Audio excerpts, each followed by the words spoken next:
Tudo bem, meu querido irmão, minha querida irmã? Nós estamos aqui hoje para falar sobre o livro de Tiago. Esse livro que já deu o que falar na história da igreja e que é um livro muito prático, mas é um livro também muito abençoador. Nós vamos falar disso.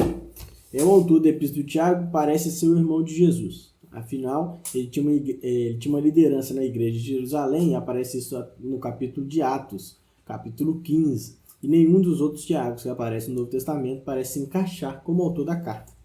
A carta foi enviada aos judeus que estavam dispersos, provavelmente em regiões da terra de Israel, onde não haviam ainda judeus convertidos e a igreja ainda é chamada de sinagoga. É muito provável que esse livro tenha sido escrito por volta de 49 a 50 depois de Cristo, o que torna o livro de Tiago talvez o livro mais antigo de todo o Novo Testamento ou o primeiro livro de todo o Novo Testamento. A carta não tem intuito de ser como o livro de Romanos, um compêndio teológico onde se discutem coisas a respeito da fé, mas é um livro muito prático. É tão prático que quando na Reforma Protestante Lutero tinha muitas críticas ao livro do Tiago, além do assunto de fé e obras, que incomodava claramente a Lutero. Afinal, era exatamente isso que ele estava ali discutindo, mas era um livro também que não falava muito sobre teologia, sobre Jesus, mas falava da praticidade. Depois Lutero acabou se dando por vencido. Tiago é a palavra de Deus e nós temos essa carta aqui conosco.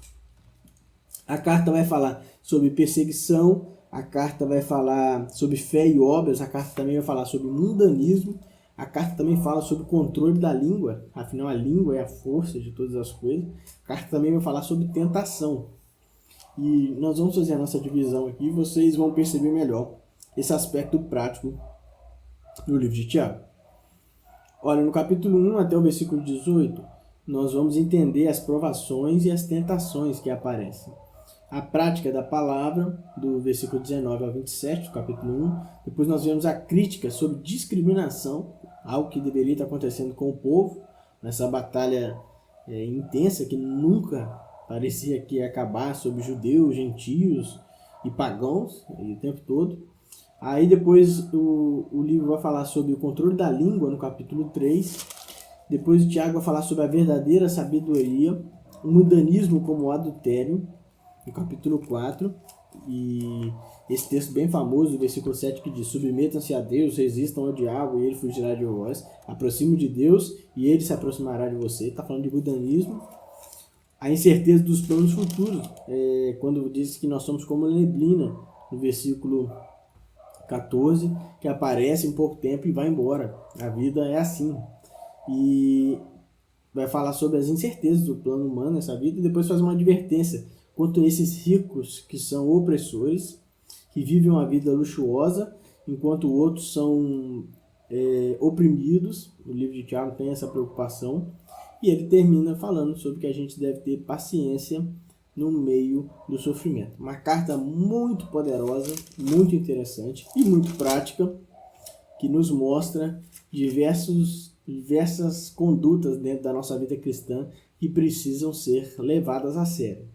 E neste dia você entenda que a vida é um vapor que aparece e vai embora e que nós precisamos nos submeter a Deus, porque Ele o tempo todo está à nossa disposição, olhando para nós, e Ele tem misericórdia das nossas vidas. Nós possamos fazer o que o capítulo 5, versículo 16 diz, que nós possamos confessar os nossos pecados uns aos outros, orar uns pelos outros, porque a nossa oração é eficaz, a oração de um justo é eficaz. Permaneça firme no seu relacionamento com Deus, afinal, Deus nos ama e Deus morreu por você. Que Deus abençoe você, fique na paz.